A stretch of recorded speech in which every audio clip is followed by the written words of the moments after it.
So traders we are live. और आज जो है देखो, आज 21 मार्च है और ये आप देख रहे हो मैंने बैंक निफ्टी का चार्ट ओपन किया हुआ है राइट नाउ। ये 15 मिनट का टाइम फ्रेम है और अभी हम 5 मिनट के टाइम फ्रेम में जाके एनालिसिस करते हैं कि भाई आज हम कहाँ कहाँ ट्रेड ले सकते थे।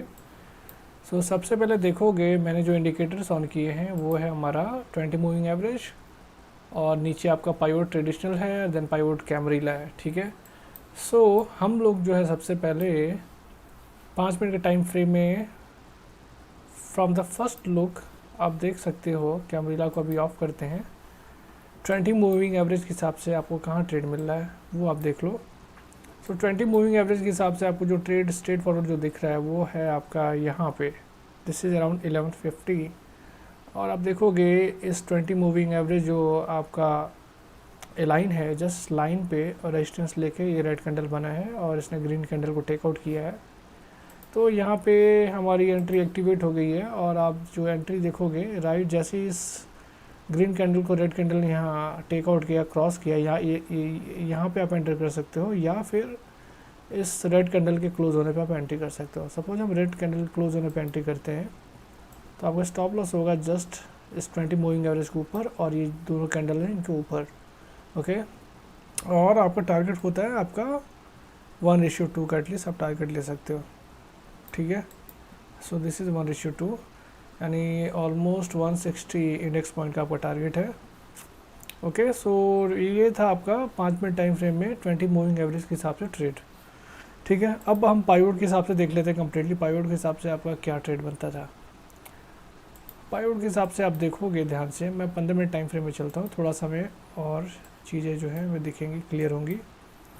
अब देखो आप, ये जो था, ये पॉइंट जो था कल का हाई था एंड ये आपका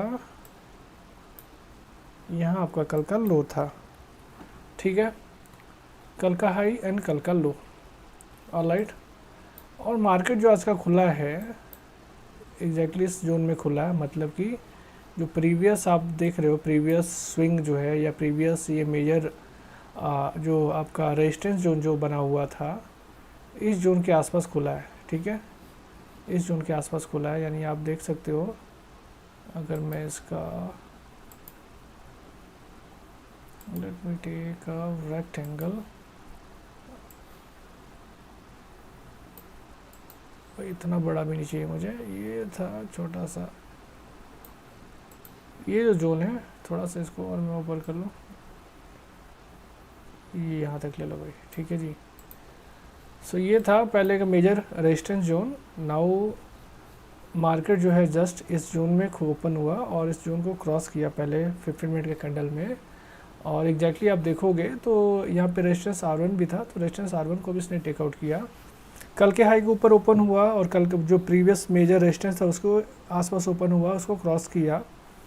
तो इसमें क्या होता है, जैसे हमारे R1 को क्रॉस करता है कैंडल और प्रीवियस हाई के ऊपर खुलता है तो हमारा जो टारगेट जो होता है, हमारी एंट्री हो जाती है इस कैंडल के क्लोज पे और हमारा जो टारगेट होता है एटलीस्ट 1:2 का होता है या फिर आपका रेजिस्टेंस R2 का होता है। स्टॉप लॉस आपका यहाँ होता है और एटलीस्ट हम लोग 1:2 तो ले ही सकते हैं, ये 1:2 आपका यहाँ आ रहा है, ओके।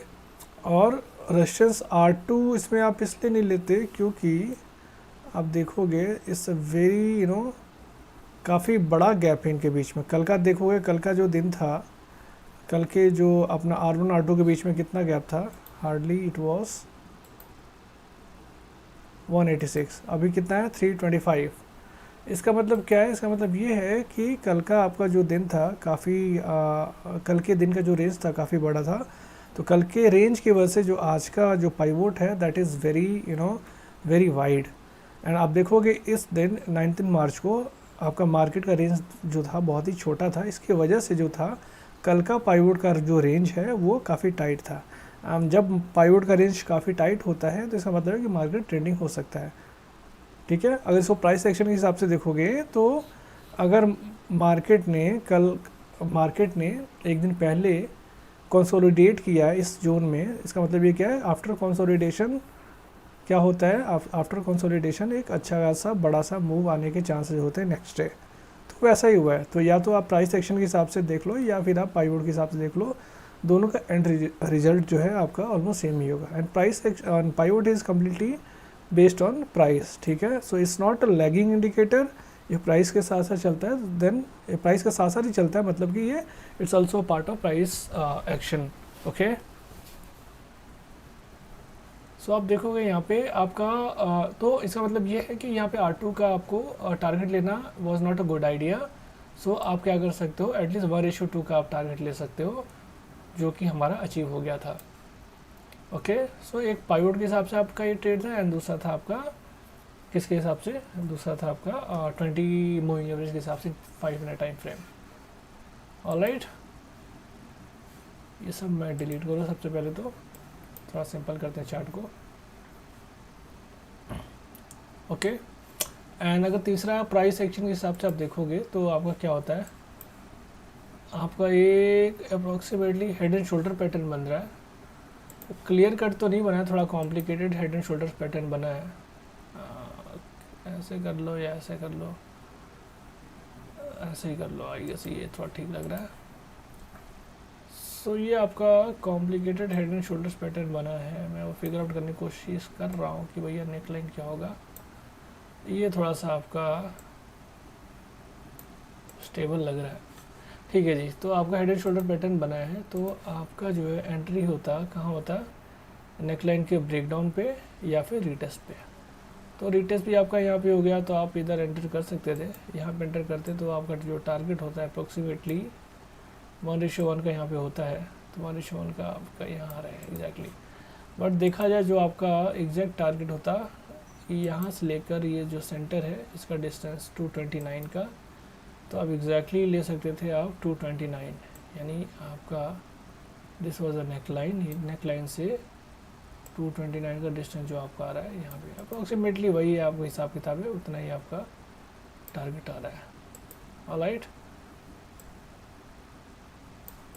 ठीक है जी। तो ये था आपको प्राइस एक्शन के हिसाब से एंट्री, और प्राइस एक्शन के हिसाब से एंट्री भी आपकी ऑलमोस्ट वहाँ पे हुई थी।